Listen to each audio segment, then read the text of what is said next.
Hello students, in this video you are going to learn about Newton's third law of motion. आप इस video में Newton के third law of motion को सीखने जा रहे हैं। मैं बता दूं कि ये क्लास 9 फिजिक्स का बहुत ही इम्पोर्टेंट टॉपिक है और ये भी मैं बता दूं कि न्यूटन्स लॉ ऑफ मोशन के 3 लॉज हैं। ठीक है, मैं इसमें आपको थर्ड लॉ के बारे में बताने जा रहा हूं। अगर आप first law and second law को भी जानना चाहते हैं तो आप इस वीडियो के डिस्क्रिप्शन बॉक्स में जाएं, वहां आपको first law and second law पर बने वीडियो का लिंक भी मिल जाएगा, उसे आप देख सकते हैं।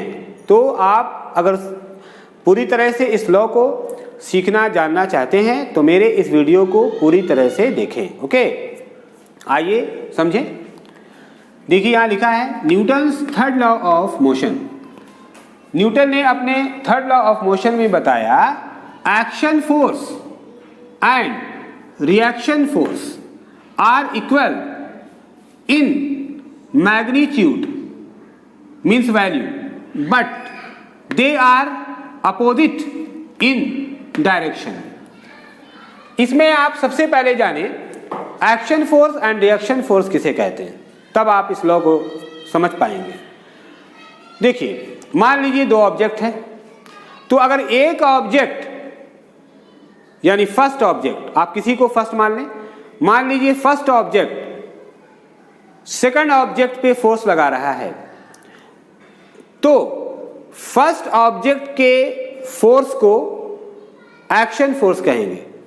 फिर इन रिटर्न यानी बदले में जब सेकंड ऑब्जेक्ट फर्स्ट ऑब्जेक्ट पर फोर्स लगाएगा तो फिर सेकंड ऑब्जेक्ट के उस फोर्स को रिएक्शन फोर्स कहते हैं। समझ गए? Action reaction. ठीक है, तो फर्स्ट ऑब्जेक्ट के फोर्स को action force and second object के फोर्स को रिएक्शन फोर्स। ठीक है ना। तो आइए जाने थर्ड लॉ ऑफ मोशन। देखिए यहां लिखा है action force and reaction force are equal, यानी action force and reaction force दोनों इक्वल होता है। इक्वल किसमें इक्वल होता है? इन मैग्नीट्यूड मीन्स वैल्यू, यानी action force and reaction force का वैल्यू यानी मैग्नीट्यूड सेम यानी इक्वल होता है। यानी कि action force and reaction force का वैल्यू बराबर होता है। और आगे जाने but they are opposite in direction, मगर दोनों का डायरेक्शन अपोजिट होता है। यह हुआ Newton's third law of motion. Newton ने अपने थर्ड लॉ ऑफ मोशन में बताया कि अगर एक ऑब्जेक्ट दूसरे ऑब्जेक्ट पर फोर्स लगा रहा है और दूसरा ऑब्जेक्ट भी फर्स्ट ऑब्जेक्ट पर फोर्स लगा रहा है तो दोनों फोर्स इक्वल होगा, यानी दोनों फोर्स का वैल्यू इक्वल होगा, मैग्नीट्यूड इक्वल होगा, बट दोनों का डायरेक्शन अलग अलग होगा। आइए इसे एग्जाम्पल से समझें। जैसे आपने देखा होगा कि जब किसी बॉल को जमीन पर पटकते हैं तो फिर बॉल ऊपर की तरफ उछलता है। ठीक है, तो ऐसा क्यों होता है? आइए जाने। जब बॉल को जमीन पर पटकते हैं तो बॉल जमीन पर एक्शन फोर्स लगाता है, जमीन पर नीचे की तरफ, बॉल जमीन पर नीचे की तरफ एक्शन फोर्स लगाता है। ठीक है, फिर जमीन भी ऊपर की तरफ उतना ही फोर्स बॉल पर लगाता है, जिसके वजह कर बॉल ऊपर की तरफ उड़ जाता है। तो आपने क्या देखा, यहां 2 ऑब्जेक्ट है, एक बॉल और दूसरा जमीन।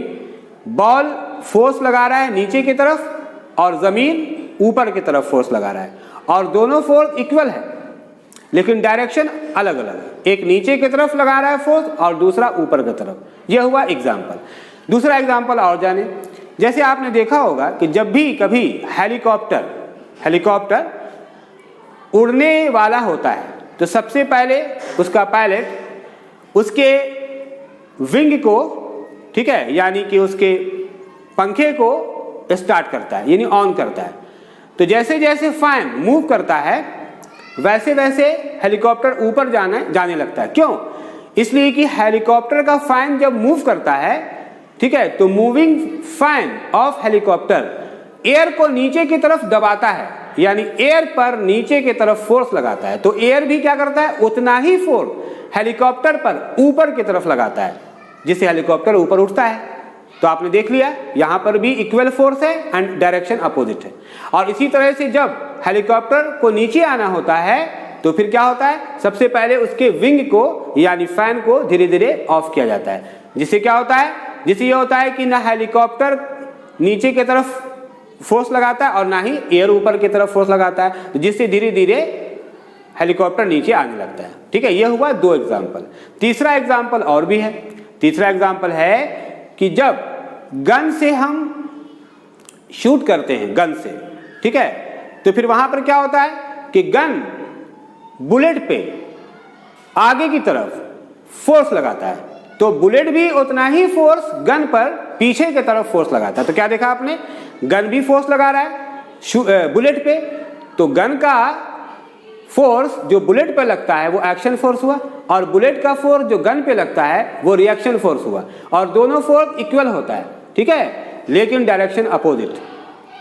गन लगाता है बुलेट पे आगे की तरफ और बुलेट लगाता है गन पे पीछे की तरफ। ये सब एग्जाम्पल है न्यूटन्स के थर्ड लॉ को समझने के लिए, और आई होप कि आपको समझ में आ गया होगा। और मैं बताऊं कि किसी किसी एग्जाम्पल में तो न्यूटन का first law, second law and third law तीनों छिपा रहता है, और आपको अगर जानना है तो मैं आपको एग्जाम्पल देता हूं। ठीक है, लेकिन इसके लिए सबसे पहले आप डिस्क्रिप्शन बॉक्स में जाएंगे और तीनों लॉ को समझ लेंगे। एक तो लॉ आप समझ रहे हैं थर्ड लॉ, आप फर्स्ट लॉ पहले जान लें, सेकंड लॉ जान लें और फिर इस थर्ड लॉ को जान लें। उसके बाद आप समझ में आएगा वो एग्जाम्पल जो मैं अभी आपको देने जा रहा हूं, बताने जा रहा हूं। जैसे देखिए, गन से अगर हम शूट करते हैं, ठीक है, तो जब शूट करते हैं तो गन से बुलेट पर फोर्स लगाया जाता है।